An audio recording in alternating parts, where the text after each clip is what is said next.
Student,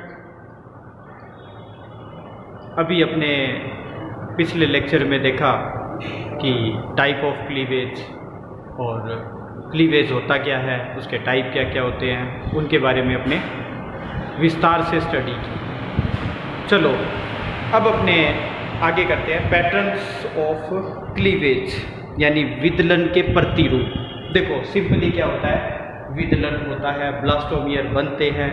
अब वो विदलन होता रहता है, ब्लास्टोमियर बनते रहते हैं, और जैसे ही ब्लास्टोमियर बनते हैं तो वो किस प्रकार से अरेंज होते हैं, किस प्रकार से व्यवस्थित होते हैं, उनके व्यवस्थित होने का जो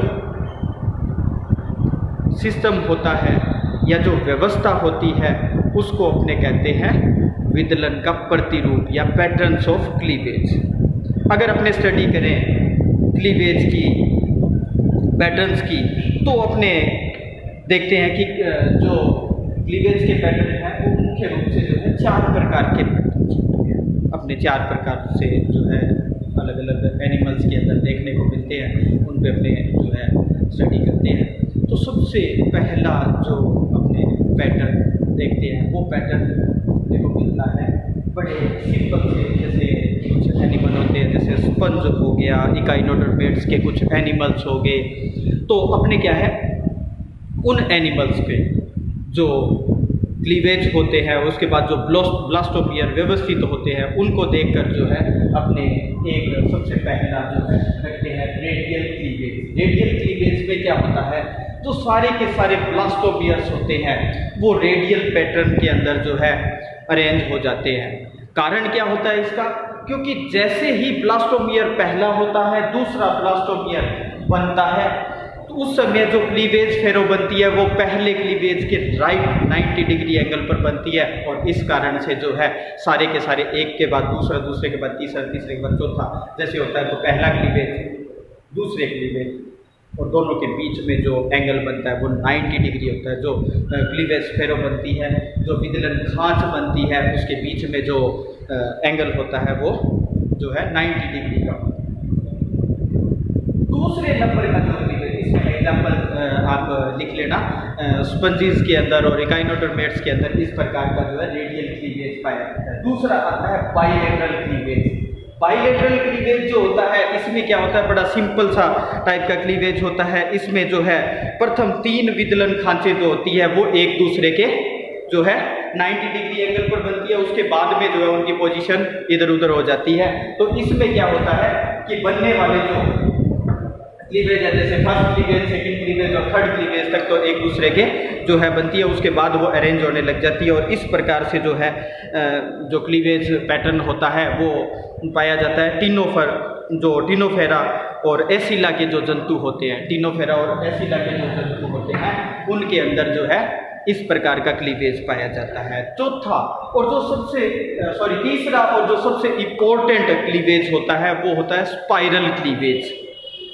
स्पाइरल क्लीवेज में क्या होता है कि कोशिका के जो है रोटेशनल मूवमेंट होता है कोशिकाओं में। उसमें होता क्या है, एक कोशिका से दूसरी कोशिका, मतलब 2 ब्लास्टोमियर बनते हैं, और बनते समय क्या होता है किसी कारणवश जो है एक अपने एंगल से जो है थोड़े से खिसक जाते हैं, अपने ध्रुव से जो है थोड़े से खिसक जाते हैं, और लगातार सारे के सारे एक दूसरे के ऊपर देखो इस प्रकार से अगर अपन मान के चले कि 1 नंबर, 2 नंबर, 3 नंबर और 4 नंबर जो सेल्स है ब्लास्टोमियर्स है, यहाँ ब्लास्टोमियर्स क्या है, इनके ऊपर जो इनमें विभाजन हुआ और उनके ऊपर जो है दूसरे बने, तो इसमें क्या हुआ, ये यहाँ से अपने अक्ष से थोड़ा सा खिसक गया, ये वाला खिसक कर दूसरा बना दो और इससे बना हुआ आगे, इस प्रकार से ये खिसकते जाते हैं और एक दूसरे के ऊपर जैसे जैसे बनते जाते हैं और एक स्प्रिंग जैसी संरचना बन जाती है। इसको कहते हैं स्पाइरल क्लीवेज।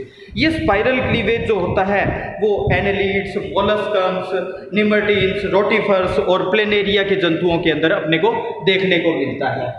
इन जंतुओं के अंदर देखने को तो मिलता है, लेकिन कुछ एक में क्या होता है कि ये जो स्पाइरल जो घुमाव है वो घुमाव क्या होता है, कई बार तो क्लॉकवाइज और कई बार एंटी क्लॉकवाइज देखने को मिलता है। कुछ जंतुओं में क्लॉकवाइज बनता है, कुछ में एंटी क्लॉकवाइज। तो इसके आधार पे इसको आगे दो जो है पार्ट्स में अपने स्टडी करते हैं, डेक्सियल और जो है स्पाइरल क्लीवेज होते हैं। इसमें क्या होता है, जो डेक्सियल होता है उसको अपने सामान्य तौर पे कहते हैं दक्षिणावर्त या दक्षिणावर्त स्पाइरल क्लीवेज। जो दक्षिणावर्त स्पाइरल क्लीवेज होता है वो स्पाइरल क्लीवेज जो होता है वो राइट हैंड साइड के अंदर जो है रोटेट करता है, क्लॉकवाइज रोटेट करता है। और दूसरा जिसको अपने वामावर्त स्पाइरल क्लीवेज कहते हैं वो जो होता है वो लेफ्ट हैंड साइड के अंदर इस तरीके से जो है रोटेट करता है और इसको कहते हैं एंटी क्लॉकवाइज जो है करता है। यहाँ आपको एग्जांपल्स मैंने बताया, एनालिड्स, मोलस्कन्स, रोटिफर्स, प्लेनेरिया आदि जो है कुछ जंतु जो है इसमें आते हैं। उसके बाद चौथा जो क्लीवेज होता है वो एक्चुअली क्या होता है कि वो रेडियल क्लीवेज का जो है एक जो है पार्ट होता है। लेकिन यहाँ पर अपने स्टडी करते हैं कि इसमें 4 सेल स्टेज तक क्या होता है, लगातार जो है बाइलेटरल सिमेट्री बनती है। बाइलेटरल सिमेट्री कैसे बनती है, जैसे ही इसके अंदर पहला विभाजन, पहला क्लीवेज हुआ और दूसरा हुआ, तीसरा हुआ, इसमें क्या होता है सारे के सारे क्या होते हैं बाइलेटरल सिमेट्री के अंदर सारे के सारे ब्लास्टोमियर्स जो होते हैं बाइलेटरल सिमेट्री के अंदर जो है व्यवस्थित हो जाते हैं। इस प्रकार जो है एक बाइलेटरल सिमेट्री बनती है। और सिमेट्री जो होती है वो 4 सेल स्टेज तक जो है बाइलेटरल बनती है, फिर उसके बाद में नीचे की तरफ तो जो इसमें बनते हैं तो 2 ब्लास्टोमियर जो बनते हैं वो तो बड़े होते हैं और 2 ब्लास्टोमियर जो बनेंगे वो छोटे होते हैं। जो बड़े होते हैं उनको मैक्रोमियर और जो छोटे होते हैं उनको माइक्रोमियर कहते हैं। और इस प्रकार से ये जो है एडजस्ट हो जाते हैं। और आपको जैसे कि बताया कि ये जो है एक सिंपली जो है अपने इसको कहते हैं सामान्य रूप से जो रेडियल क्लीवेज होता है उसका ये एक टाइप होता है। ठीक है, अब अपने देखते हैं कि इसका कंट्रोल कैसे होता है। ये पैटर्न्स का कंट्रोल किसी में इस प्रकार होता है, किसी में जो है स्पाइरल लेफ्ट एंड, किसी में राइट एंड, किसी के अंदर रेडियल, किसी के अंदर बाइलेटरल। ये ऐसा क्यों होता है, इसको कंट्रोल करता है योग की मात्रा। योग की मात्रा के साथ साथ अंडवलकूट होता है वो श्यानता विस्कोसिटी करती है इसको कंट्रोल। और इसके साथ साथ जो तारक किरणें होती है वो जो है इसके जो विभाजन होते हैं वो उनको जो है कंट्रोल करते हैं कि किस प्रकार का पैटर्न जो होता है। ठीक है, इसके बाद मिलते हैं अपने नेक्स्ट दूसरे टॉपिक में टाइप्स ऑफ क्लीवेज के।